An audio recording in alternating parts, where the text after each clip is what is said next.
2020 was not the greatest year, so you'd be forgiven for wanting to run off and live the next one inside a virtual world, but with so many games to choose from, which are worth your time and which are dying lifeless husks? Let's find out! Ladies and gentlemen, welcome, I'm Josh Hayes, and today I'll be answering the question, should you play RuneScape 3 in 2021? We'll be looking at several aspects of the game and then deciding if it's worth your time. Before we begin, consider liking the video, subscribing to the channel, and clicking the little bell icon so you're notified of all future videos. A massive thank you to all my supporters on Patreon and Twitch who make all my content possible. Right, let's begin. Platforms. RuneScape 3 is a PC-based MMORPG with mobile client alpha currently out for Android users. The PC client plays great with a massive amount of customization available in the UI, and the mobile client has done a stunning job of condensing all that down into the palm of your hand. Hopefully the full mobile client will launch soon and iPhone users can come and join in. PC players and mobile players share the same worlds and servers, so everyone is gaming with everyone else. The game also recently launched on Steam, a very successful launch actually, and the player base was boosted substantially. No word on a console release yet, but the developing company Jagex have stated their aim is to have RuneScape everywhere, so there's no reason it couldn't happen in the future.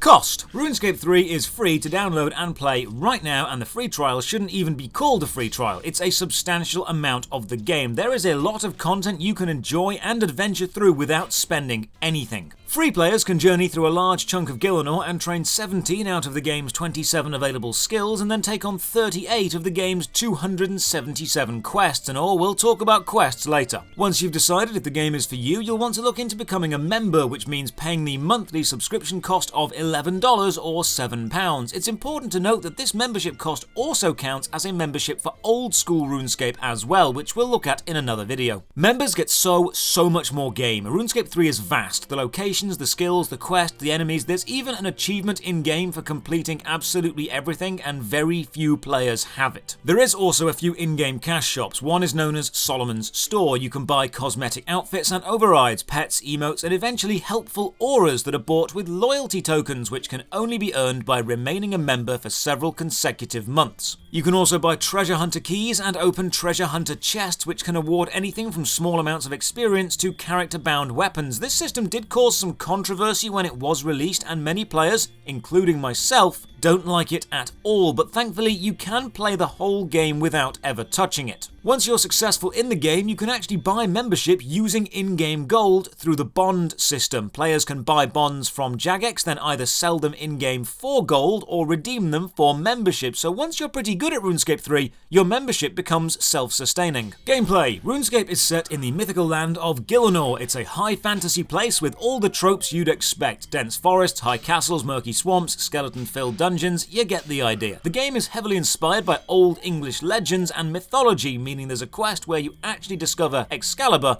and find the Holy Grail. The gameplay itself is a click-based tile movement system. Instead of moving with WASD keys, you click where you want to go. The world is divided into small square tiles, and you walk to whatever tile you click on. All skills and most combat is done by simply clicking. The majority of the gameplay in RuneScape 3 is broken down into three major categories: training your non-combat skills, fighting enemies with combat skills, or completing quests. So let's have a look at them. Skilling. Non-combat skills mean you can play the game for thousands of hours and never kill anything. You can go fishing, then chop some trees down, set fire to the logs and cook the fish. You can craft magical runestones, mine for metals, then smith armor and weapons, craft magical weapons, hunt and track animals, become more agile by leaping across rooftops, farm your own plants and herbs, then turn those herbs into potions, build your own house and have people visit, or train the newest skill, archaeology, by digging up valuable relics from the past and discovering the mystery of the planet. Some people play this way for the entire game, and they are known as skillers, but if you're not a skiller, you'll want to be a fighter. Combat. If combat is more your thing, you've got a lot of potential stuff to kill, from weak goblins through to imposing dragons and eventually the chosen avatars of RuneScape's many gods. RuneScape has always operated on the combat triangle, with the three styles of combat, that's melee, mage, and range, working in harmony. Melee fighters can beat rangers, rangers can beat mages, and mages can beat melee fighters. Each enemy in the game has a specific style, weapon, or magical element they're weak against, and you'll be switching between fights if you want to be efficient. There's also an entire skill known as Slayer, which is simply the go kill X amount of stuff skill. Training Slayer is most people's way of training combat and becoming rich in the process. While classic RuneScape was known for its click-and-wait, slow-paced combat, RuneScape 3 has completely changed that up. Now you've got weapon speed, special abilities, adrenaline, and stuns to deal with. Understanding the mechanics of a fight and an enemy is much more important than being well geared, and even the combat gameplay can be customized from full manual control over when you use every ability to a revolution system where you can place abilities onto a bar and they're automatically used when they are ready. Or if you want to be properly old school, you can use legacy combat, which returns you to the classic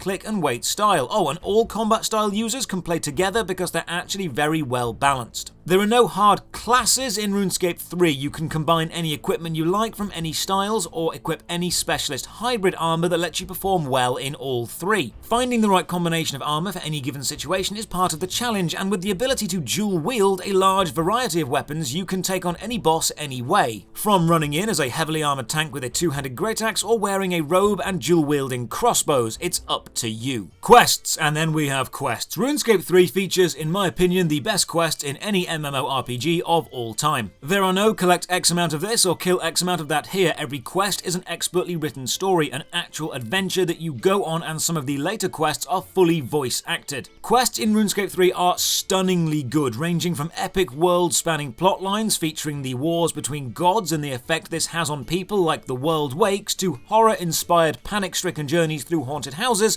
like Broken Home, or the hilarious tongue-in-cheek quests such as Once Upon a Slime. Along with containing over 270 quests, the quest list allows you to sort them by difficulty or by in-game timeline, meaning you can follow the actual story through in order from the beginning. I would argue if you value adventure, story, and plot, RuneScape 3 might just be the most enjoyable questing system ever made. RuneScape 3 also features one of my personal favourite game modes of all time, Iron Man. An Iron Man character cannot trade with other players or use the Grand Exchange, which is the game's massive multi-world spanning player-to-player marketplace. This means an Iron Man character must collect all their own resources, forge all their own equipment, and collect all their own rare materials. Iron Man characters also get the title the Iron Man, so when someone sees you rocking that rare equipment, they know you earned it yourself. This mode does, however, make quests a lot harder, as you can't just buy all the ingredients you need to finish them, you've got to go and get them. It is, however, much more rewarding. Player base and active players. RuneScape is one of the big five, the largest and most successful MMORPGs that have stood the test of time. MMOpopulation.com lists it as the 10th most played MMO in total players and shows over 1 million daily active users this month alone. That's more players than Guild Wars 2. Logging into one of RuneScape 3's many worlds doesn't mean committing your character to that world either. You're free to log out and switch worlds as you see fit, and certain worlds are focused on specific minigames or bossing activities, making it super easy and quick to find people who are doing the same thing as you. The in-game clan and friends chat system means you can communicate with your friends wherever they are in the world and whatever world they're on, and private messages can also be sent between players logged into RuneScape 3 and players logged into old school RuneScape. As for outside information, the RuneScape wiki is one of the largest, most detailed MMORPG wikis ever made and contains information about literally everything in the game. There's even a wiki button in the official in-game client, so you can look up anything at a moment's notice. Early game to end game. One of my favourite elements of RuneScape 3 is your early, mid, and end game experiences are actually very similar. It's just the complexity of what you do that changes. At level 1, you'll be cutting trees to fletch arrows and catching fish for food. At max level, you'll be cutting better trees and catching better fish. Unlike most MMOs, RuneScape 3 doesn't begin at end game. It begins the moment you start playing and slowly gets better and deeper. Which means you're not grinding through the dull stuff to get to the good stuff. It's all good stuff spaced all the way through. As for the future of the game, Jagex haven't stopped updating RuneScape since it released over 15 years ago, and when players were unhappy with the direction RuneScape 3 went in, they released Old School RuneScape, a copy of the game as it was in 2007 with a dedicated support and update team. Jagex as a company have poured millions of hours into making sure RuneScape 3 is the best MMO they can make, and it shows. I expect RuneScape to endure far beyond what most people expect. RuneScape will remain a household MMORPG name for many, many years to come. So should you play it? Honestly, the user interface is overwhelming when you first start, and there's a lot thrown at you quite quickly, but it's fully customizable, and after some moving around, you'll find a style you like. The questing system demands you actually read and follow directions, and the combat triangle needs you to learn it, and the sheer size of the world means you'll be opening the world map a lot, but there are very few other MMOs that give you the sense of adventure, wonder, or freedom of RuneScape 3. It's a brilliant story and a very good game, so try the free trial, level some skills, talk to some people, then if you enjoy your time, the monthly subscription is much cheaper than most MMOs and you do get a hell of a lot for your money. So,